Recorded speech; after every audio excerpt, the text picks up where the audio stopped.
Hello दोस्तों, welcome to my YouTube channel.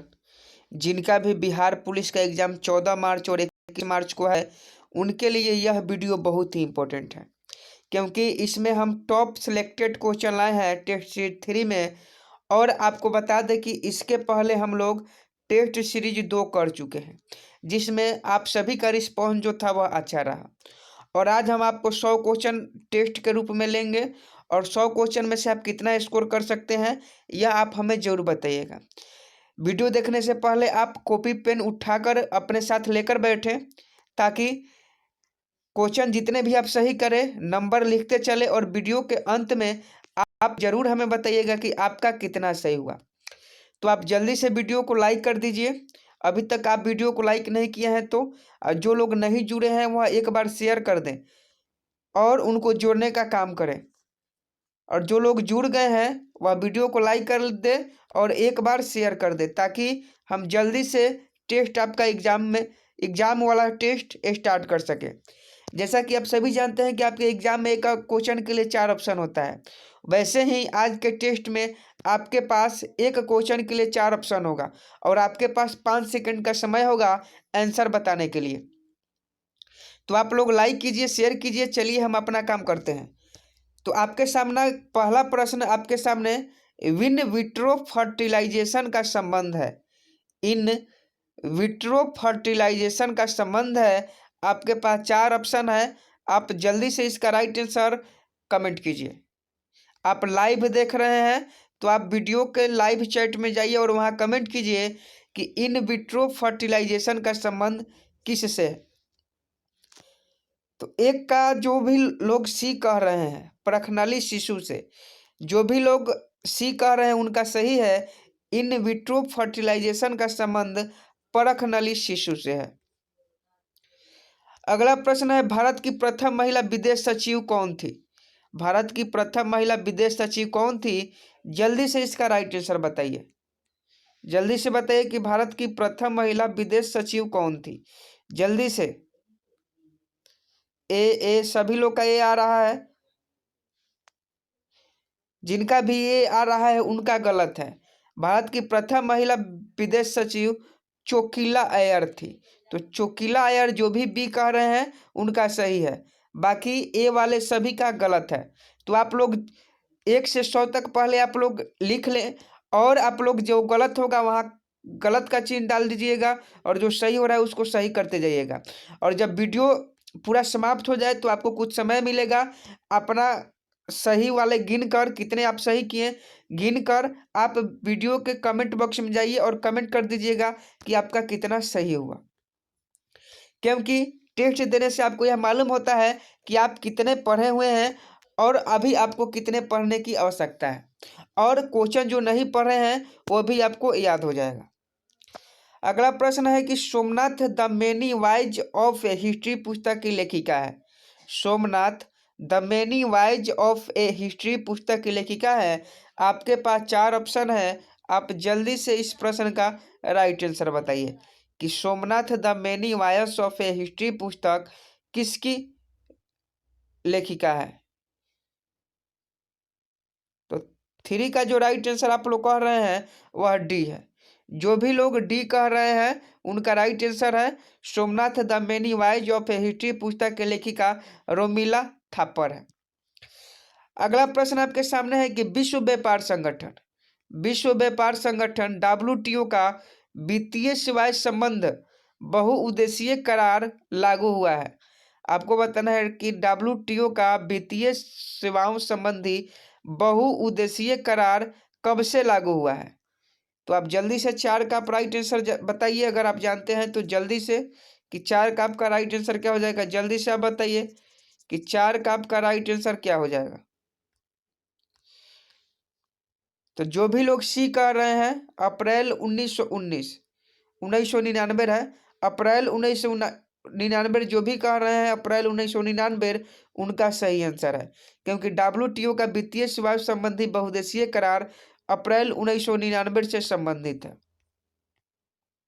सभी question selected question है, जो या तो पहले आपके बिहार पुलिस कांस्टेबल के एग्जाम में पूछा गया है या अब पूछे जाने की संभावना है। अगला प्रश्न है कि सूखा से किसी वृक्ष का बचाव कैसे किया जा सकता है।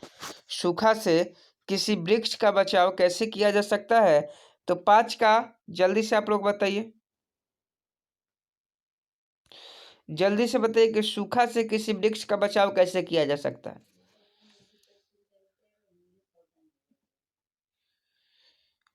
तो कुछ लोग कह रहे हैं ऑप्शन ए, ऑप्शन ए कुछ लोगों का आंसर आ रहा है। आप लोग थोड़ा भी सेंस नहीं, आप लोग थोड़ा सा भी सेंस नहीं लगा सकते हैं, और जो भी ऑप्शन ए कह रहे हैं उनका गलत है। ऑप्शन डी इसका सही आंसर है। ऑप्शन डी इसका सही आंसर है, उपयुक्त में से कोई नहीं। अगर सूखा हो जा रहा है तो आप वृक्ष को कैसे बचा पाइएगा, वृक्ष बचेगा नहीं बचेगा। पत्तियों को आप ढक सकते हैं, वृक्ष का नहीं ढक सकते हैं। वृक्ष को काटने से वृक्ष बच जाएगा, वो तो और ही सूख जाएगा। वृक्ष के काले कपड़े से ढक कर वृक्ष को आप काला कपड़ा से ढक दीजिएगा, तो इसका राइट आंसर ऑप्शन डी हो जाना चाहिए, उपयुक्त में से कोई नहीं। अगला प्रश्न है इंग्लिश का कि he deals rice, he deals rice, जल्दी से बताइए, ही डील्स राइस, जल्दी से आप लोग बताइए। तो इसका राइट आंसर ऑप्शन सी, जिन लोगों का भी इन आ रहा है वह सही आंसर है, ही डील्स इन राइस, क्योंकि बेचने के अर्थ में सही फ्रेजल वर्ब डील इन होता है। तो option C in is the right answer. अगला है कि I shall have come before the sunset. अगला है कि I shall have come before the sunset, इसका हिंदी बताइए, ट्रांसलेट इनटू हिंदी। तो जो भी कह रहे हैं सूरज के डूबने के पहले मैं घर आऊंगा, उसका सही आंसर है ऑप्शन ए। जो भी लोग कह रहे हैं उसका सही आंसर है। और आप लोग अभी बहुत कम है, तो आप लोग एक बार शेयर कर दें और अधिक से अधिक विद्यार्थियों को जोड़ने का प्रयास करें, क्योंकि हमारा काम है आपको अच्छा कंटेंट देना, और आपका काम है अधिक से अधिक लोगों को यहाँ इकट्ठा करना। और जो लोग वीडियो देख रहे हैं लेकिन लाइक नहीं कर रहे हैं, आंसर नहीं बता रहे हैं, वो जल्दी से लाइक कर दीजिए, और जिसका भी आंसर जानते हैं वो आप आंसर बताइए। गलत जो बता रहे हैं उनका कोई बात नहीं, गलत होते होते ही सही होता है, एक के बार सही नहीं होता है, इसलिए गलत होते होते आपका सही होगा। तो आप लोग ये मत सोचिएगा कि हम बताएंगे तो गलत हो जाएगा, ये गलत बात है।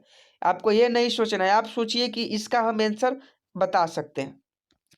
8 नंबर प्रश्न है कि he likes banana because of its test.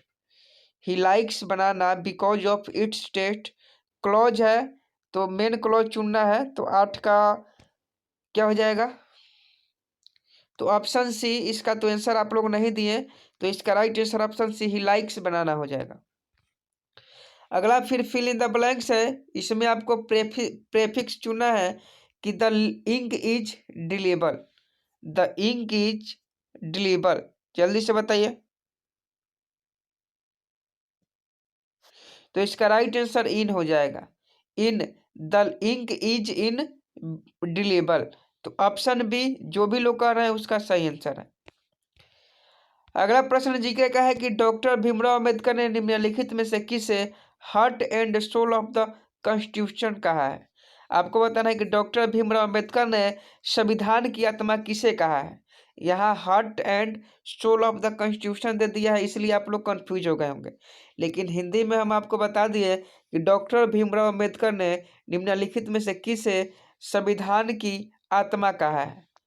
तो 11 का राइट आंसर आपका क्या हो जाना चाहिए, तो ऑप्शन डी, संवैधानिक उपचारों का अधिकार।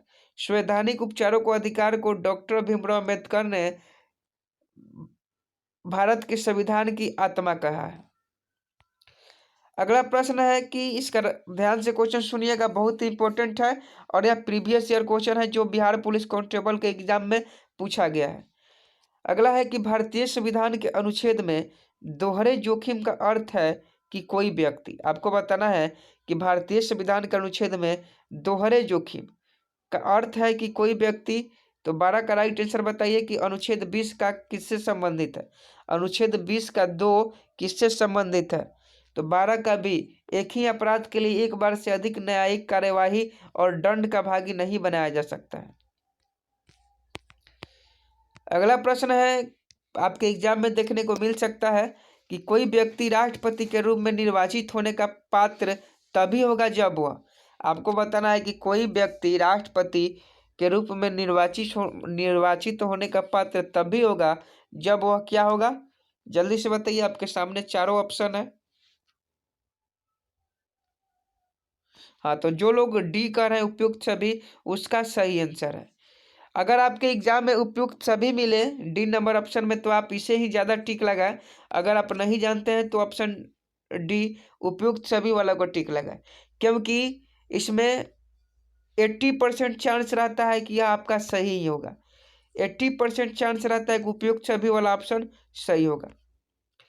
अगला है कि राज्य के कार्यपालिका शक्ति का प्रधान होता है। राज्य के कार्यपालिका शक्ति का प्रधान कौन होता है? तो 14 का भी राज्यपाल होता है।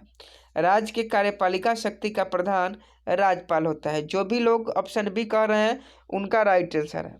और आपसे हम बार बार कह रहे हैं कि आप लोग कॉपी पेन लेकर बैठिएगा और जो भी गलत हो वह गलत कीजिएगा और जो सही हो उसको सही कीजिएगा। और वीडियो के अंत में आप बताइएगा कि आपका आज का टेस्ट में कितना सही किया, आपने कितना मार्क्स लाए। आप यह समझिए कि आज ही आपका एग्जाम है और आप एग्जाम हॉल में बैठे हुए हैं। और एक बार शेयर कर दे वीडियो के लिंक को एक बार आप लोग शेयर कीजिए, क्योंकि मुकाबला टक्कर का होना चाहिए। जितने ही अधिक लोग रहेंगे उतने ही टेस्ट का मजा कहीं कुछ और होगा। तो आप लोग अधिक से अधिक अभ्यर्थियों को जोड़े ताकि टेस्ट का मजा बदल जाए। अगला है कि जिला परिषद का सचिव कौन होता है। 15 नंबर क्वेश्चन आपसे पूछ रहा है कि जिला परिषद का सचिव कौन होता है। आपके पास 4 ऑप्शन है, तो आप चारों में से किसी एक को चुन लीजिए। तो 15 का जो लोग ऑप्शन ए चुन रहे हैं जिला विकास पदाधिकारी, उनका राइट आंसर है, क्योंकि जिला परिषद का सचिव जिला विकास पदाधिकारी होता है। अगला प्रश्न, हिंदी का चौखट में नहीं आटत, चौखट में नहीं आटत किनकी कविता से उद्भूत है। आपको बताना है कि चौखट में नहीं आटता या किस कविता, किनके कविता से लिया गया है। तो 16 का जो आपका राइट आंसर है, जो लोग भी अनामिका चूज किए हैं, ऑप्शन ए वाला ऑप्शन चूज किए हैं, ऑप्शन ए अनामिका वाला ऑप्शन, तो उनका सही आंसर है। अगला, तिमिर शब्द का अर्थ होता है। आपको बताना है तिमिर शब्द का अर्थ। तिमिर, यहाँ परिवाची शब्द ही एक लेखा से पूछा गया आपसे कि तिमिर का परिवाची शब्द बताइए। तो तिमिर मतलब क्या होता है? रात, और रात में क्या रहता है? अंधेरा रहता है। तो अंधेरा इस प्रश्न का राइट आंसर हो जाएगा। तिमिर शब्द का अर्थ अंधेरा होता है। अगला प्रश्न है कि लो झील भी पार हो गई, इस प्रश्न में किस प्रकार की अशुद्धियां है। आपको बताना है कि लो झील भी पार हो गई, इस प्रश्न में किस प्रकार की अशुद्धियां है। तो जल्दी से आप एक ऑप्शन को सोच लीजिए, चुन लीजिए जल्दी से। तो 18 का भी संज्ञा संबंधी इसमें अशुद्धियां है। संज्ञा संबंधी इसमें क्या है? अशुद्धियां है। लो झील भी पार हो गई, इस प्रश्न में संज्ञा संबंधी अशुद्धियां है। अगला प्रश्न है कि उसके चंबुओं में दर्द है, इस प्रश्न में किससे संबंधित गलतियां दी गई है। आपको बताना है कि उसके चक्षुओं में दर्द है, इस प्रश्न में किससे संबंधित गलतियां दी गई है।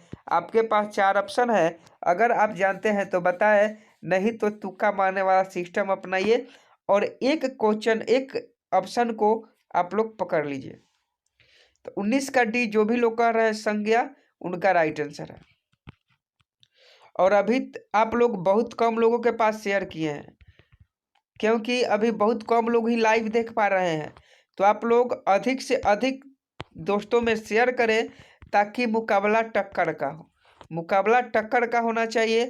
तो आप लोग वीडियो को शेयर करें, लाइक कीजिए और जो भी डाउट हो आपके मन में वो पूछ लीजिए, क्योंकि आपके कमेंट को हम देख रहे हैं। अगला प्रश्न है, घर शब्द का परिवाची शब्द पूछा है। तो इसका जो नहीं बताएगा वह जल्दी से बताइए कि घर शब्द का परिवाची शब्द क्या होगा।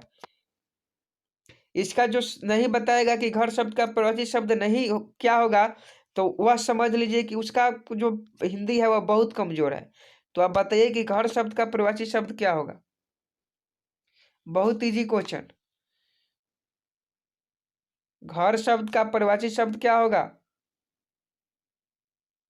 नहीं होगा पूछ रहा है। यहाँ क्वेश्चन ध्यान से पूछ देखिए, यहाँ कह रहा है कि घर शब्द का परिवाची शब्द नहीं है। तो निकेतन है, सदन है, निलय है, लेकिन भुवन क्या होता है? भुवन घर का पर्यायवाची शब्द नहीं है। भुवन घर का पर्यायवाची शब्द थोड़े ना होता है, तो यह नहीं है। अगला है कि सरल आवर्त गति करते एक कण की कुल ऊर्जा अनुक्रमानुपाती होती है। सरल आवर्त गति करते एक कण की कुल ऊर्जा अनुक्रमानुपाती होती है किसकी? 21 का आप लोग जल्दी से राइट आंसर बता दीजिए। तो ऑप्शन बी, आयाम के वर्ग के जितने भी लोग कह रहे हैं उनका सही आंसर है।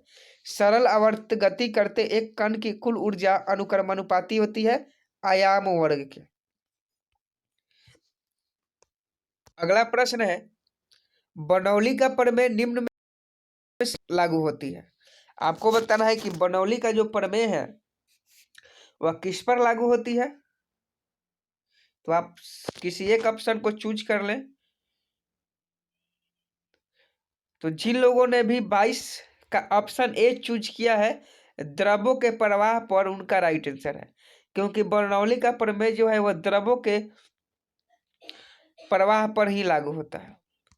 अगला प्रश्न है कि समान द्रव्यमान वाले पदार्थ के एक समान गोला, डिस्क तथा ठोस सिलेंडर अनंत तल पर विरामावस्था से लुढ़काए जाते हैं। निम्न में से कौन सा पहले तली पर पहुंचेगा? बहुत ही इंपॉर्टेंट क्वेश्चन है और ऐसे एग्जाम में आपके देखने को क्वेश्चन मिल सकता है। तो ऑप्शन है इसका तो आंसर नहीं है, चलिए हम बता देते हैं। ऑप्शन है ठोस गोला। अगला प्रश्न है कि प्रकाश की किरणें एक समतल दर्पण पर अभिलंबवत आपतित होती है, इनमें से उत्पन्न विचलन है। प्रकाश की किरण एक समतल दर्पण पर अभिलंबवत आपतित होती है, उनमें इनमें उत्पन्न विचलन क्या है? तो 24 का राइट आंसर आप चूज कर लीजिए। यह 12th का फिजिक्स के क्वेश्चन में, फिजिक्स के किताब में यह क्वेश्चन था। तो आप लोग फिजिक्स पढ़े होंगे तो आपको मालूम होगा कि इसका राइट आंसर शून्य होगा। जब प्रकाश की किरणें एक समतल दर्पण पर अभिलंबवत आपतित होती है तो इनमें उत्पन्न विचलन शून्य के बराबर होती है। अगला पूछा है कि प्रकाश की चालन आवृत्ति से निम्नलिखित में से किस सूत्र से संबंधित होती है। आपको बताना है कि प्रकाश की चाल अपनी आवृत्ति से किस सूत्र के माध्यम से संबंधित है, यह आपसे क्वेश्चन पूछा जा रहा है। तो आप 25 का अगर आंसर जानते हैं तो आप जल्दी से हमें बताइए। तो ऑप्शन सी, चाल बराबर आवृत्ति गुणे तरंगदैर्घ्य, इसका राइट आंसर हो जाएगा।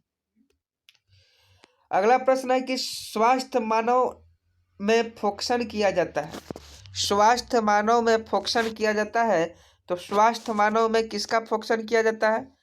तो 26 का ऑप्शन सी, जो लोग भी कह रहे हैं पक्षमाभि मांसपेशियों द्वारा लेंस की उत्तलता परिवर्तन से, तो इनका राइट आंसर ऑप्शन सी हो जाएगा। अगला पूछा है कि दीवार के पीछे खड़े एक व्यक्ति की आवाज पहचानी जा सकती है। दीवार के पीछे खड़े एक व्यक्ति की आवाज पहचानी जा सकती है, तो 27 का राइट आंसर आप लोग चूज कर लें। तो जो भी ऑप्शन ए चूज किए हैं विवर्तन तथा गुणता द्वारा, उनका राइट आंसर है। आप लोग अपने आंसर को कॉपी में नोट करते चलिए और जो गलत होगा वो उसे गलत भी नोट कीजिएगा। अगला है कि गैल्वेनोमीटर को आमीटर में बदलने के लिए इसमें क्या लगाया जाता है। देखिए, एक स्टूडेंट कह रहा है कि सर केवल आप साइंस का ही क्वेश्चन पढ़ा रहे हैं, तो आपको हम बता दें कि 30 क्वेश्चन आपके एग्जाम में जीएस से पूछे जाएंगे। 30 क्वेश्चन आपके एग्जाम में जनरल साइंस से पूछे जाएंगे, जिसमें बायो, केमिस्ट्री, फिजिक्स शामिल रहेंगे। तो सबसे पहले आप साइंस पर कमान बनाइए, ताकि 30 क्वेश्चन बहुत होते हैं और 30 क्वेश्चन कर लिया मतलब समझिए कि आपका सिलेक्शन पक्का हो गया। अगला है कि गैल्वेनोमीटर को आमीटर में बदलने के लिए इसमें क्या लगाया जाता है। तो 28 के ऑप्शन सी, निम्न प्रतिरोध समांतर क्रम में। निम्न प्रतिरोध समांतर क्रम में गैल्वेनोमीटर को आमीटर में बदलने के लिए लगाया जाता है। अगला प्रश्न है कि अस्थायी चुंबक बनाया जा सकता है। यह क्वेश्चन प्रीवियस ईयर है, यह क्वेश्चन आपके एग्जाम में पूछा भी गया है बिहार पुलिस कांस्टेबल के एग्जाम में। तो 29 का ऑप्शन ए हो जाएगा कोबाल्ट। अस्थायी चुंबक बनाए जा सकते हैं कोबाल्ट से। अगला प्रश्न का आंसर आप लोग दीजिएगा कि एक ट्रांसफार्मर प्रयोग किया जाता है। आपको सभी लोग ट्रांसफार्मर देखे हैं, ट्रांसफार्मर के बारे में पढ़े हैं, जानते हैं, तो आप बताइए कि एक ट्रांसफार्मर प्रयोग किया जाता है। तो 30 के ऑप्शन में पर्याप्त प्रत्यावर्ती धारा प्राप्त करने में। पर्याप्त प्रत्यावर्ती धारा प्राप्त करने में एक ट्रांसफार्मर का प्रयोग किया जाता है। अगला प्रश्न देख लेते हैं। मैथ का क्वेश्चन को हम लोग छोड़ देंगे, हम लोग केवल जीके जीएस के ही क्वेश्चन को और हिंदी के क्वेश्चन को डिस्कस करेंगे।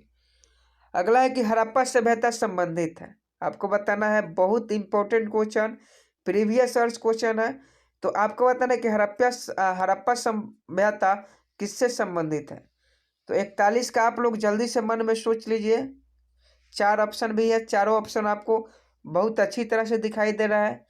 तो हड़प्पा सभ्यता जो है वह नवपाषाण युग से संबंधित है। नवपाषाण युग से हड़प्पा सभ्यता संबंधित है।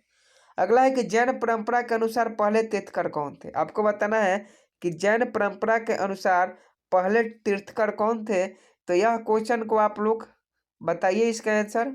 बहुत इजी क्वेश्चन है, आप लोग बताइए इसका आंसर। हाँ जी, जिनका भी ऑप्शन सी ऋषभ देव आ रहा है उनका राइट आंसर है, क्योंकि जैन परंपरा के अनुसार पहले तीर्थकर ऋषभ थे।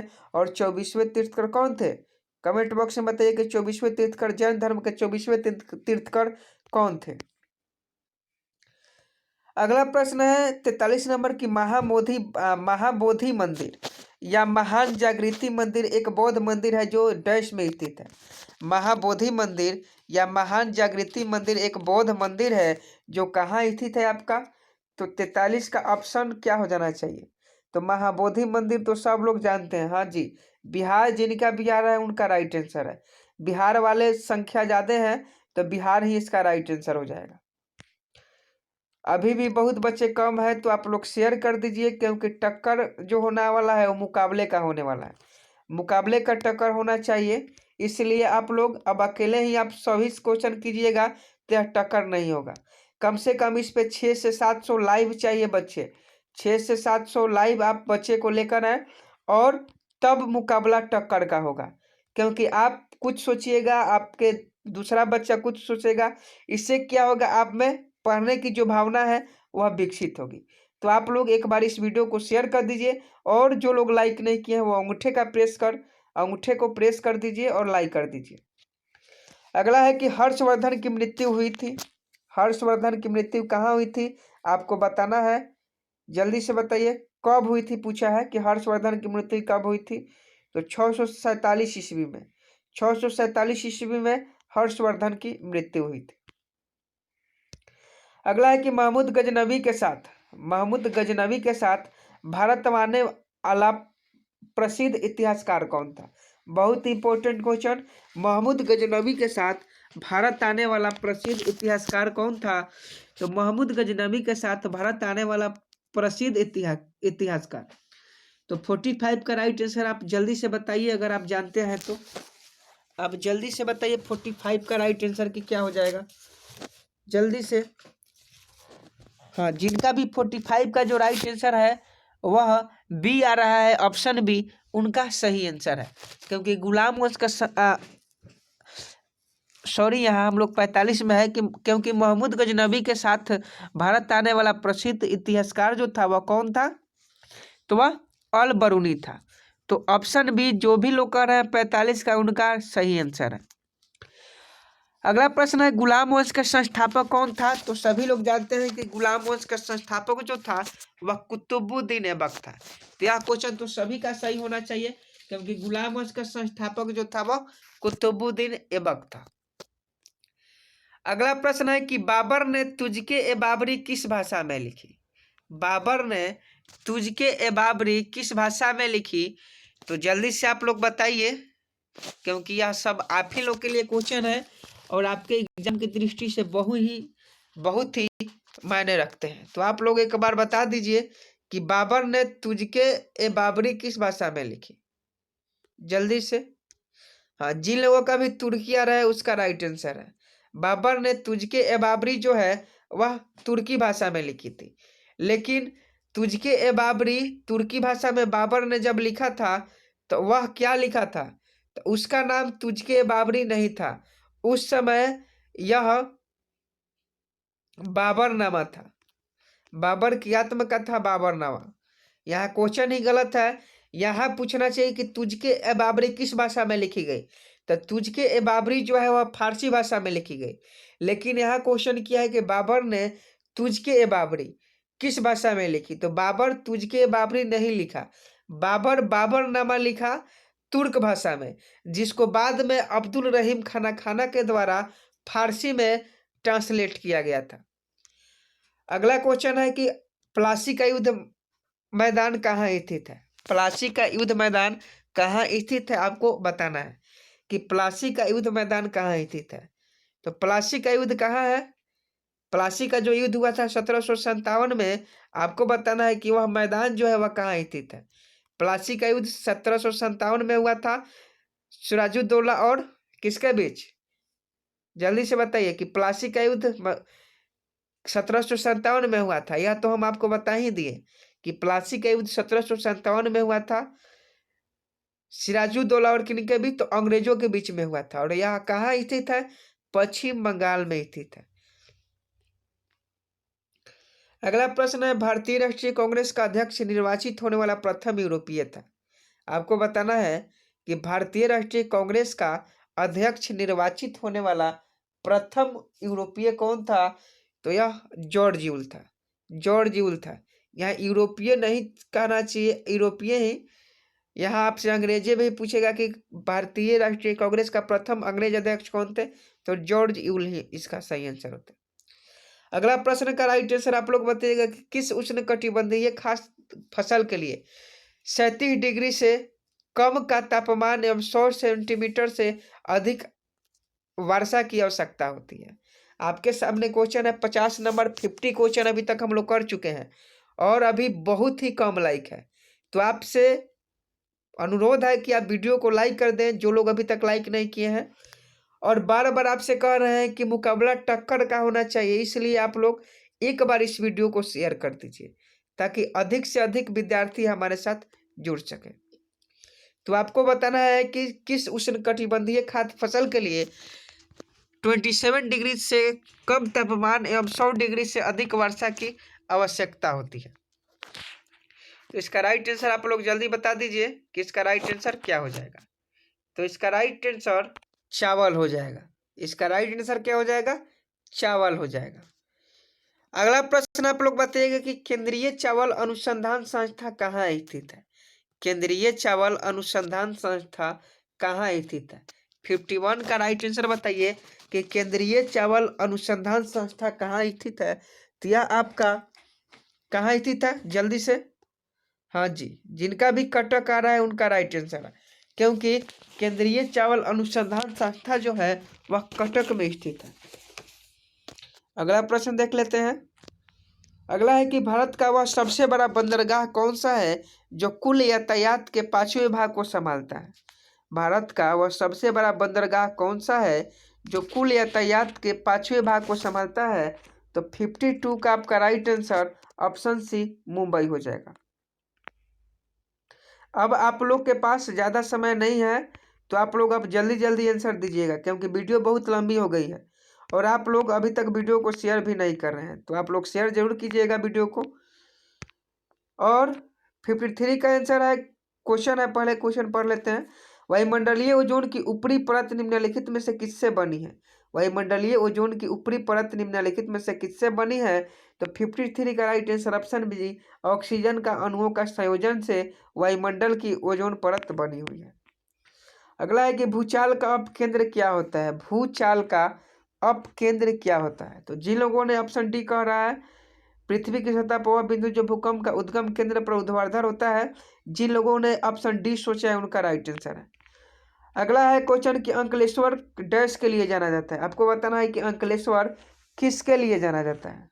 तो अंकलेश्वर तेल के लिए जाना जाता है, क्योंकि अंकलेश्वर से तेल का उत्पादन सर्वाधिक होता है, इसलिए यह तेल के लिए जाना जाता है। ऑप्शन डी अगर आप लोग सोचे हैं तो आपका राइट आंसर है।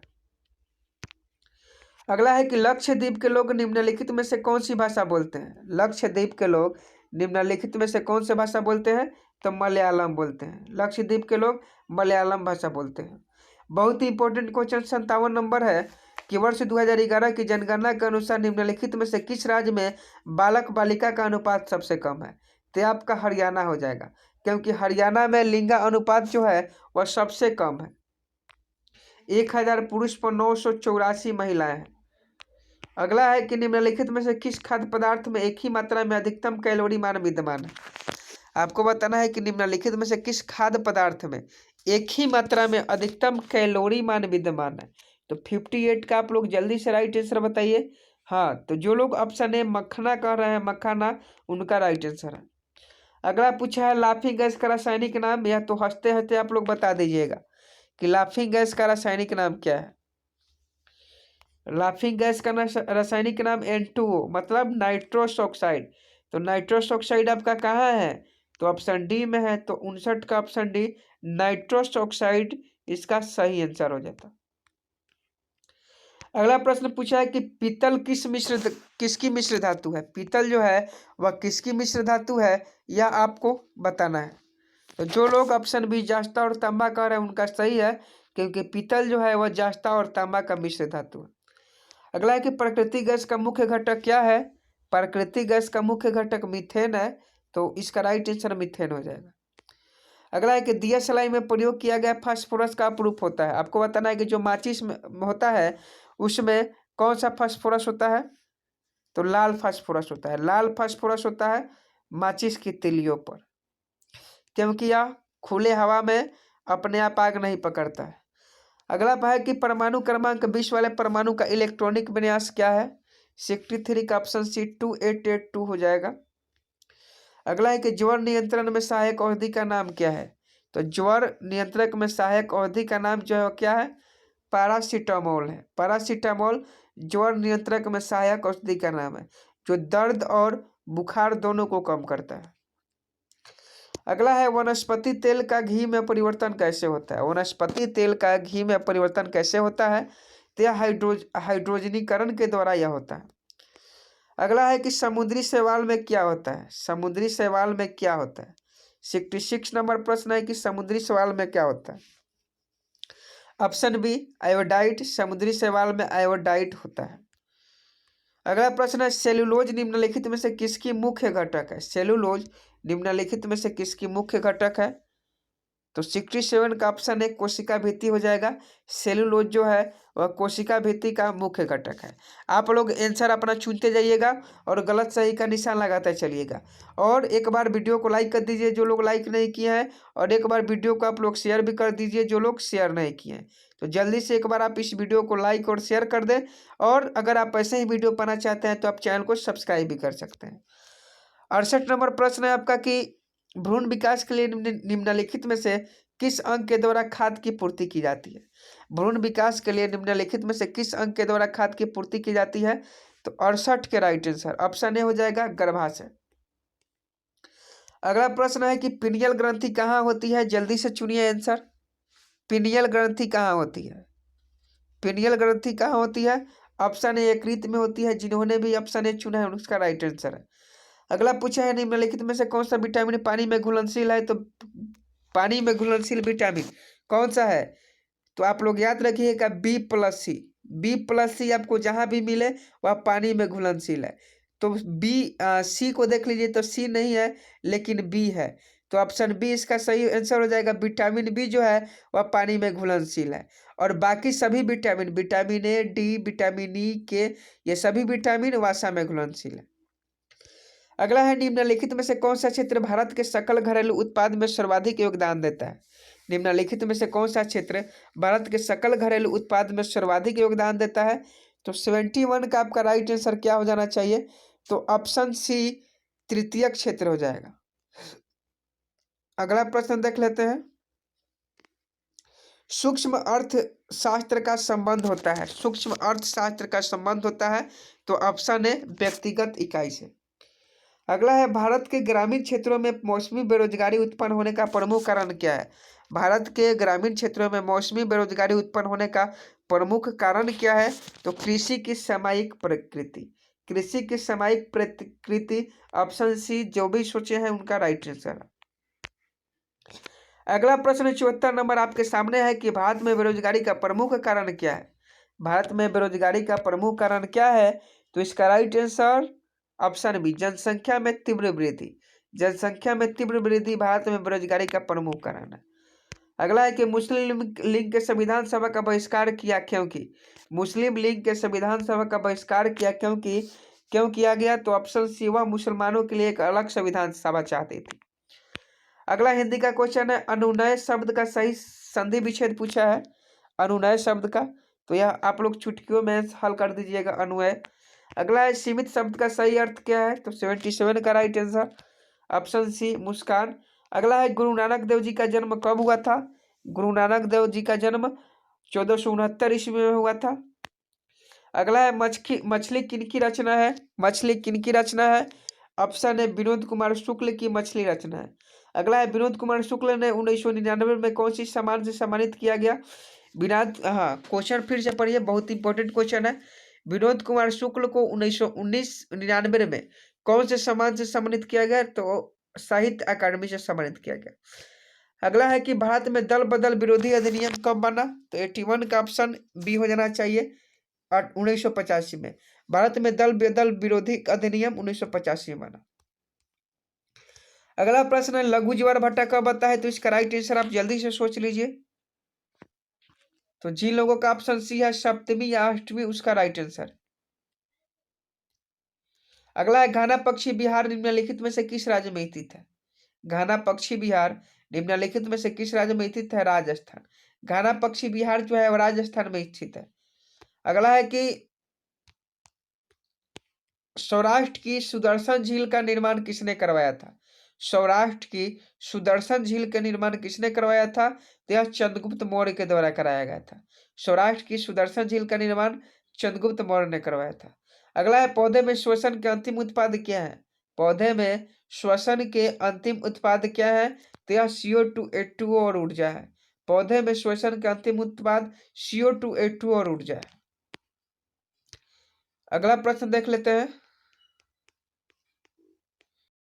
अगला प्रश्न है पूर्व का मैनचेस्टर किसे कहा गया है? पूर्व का मैनचेस्टर किसे कहा गया है? तो इसका right answer option D, Osaka का हो जाएगा। यहां से क्वेश्चन पूछता है कि जापान का मैनचेस्टर ओसाका का ही कहा जाता है और पूर्व का मैनचेस्टर ओसाका को ही कहा जाता है।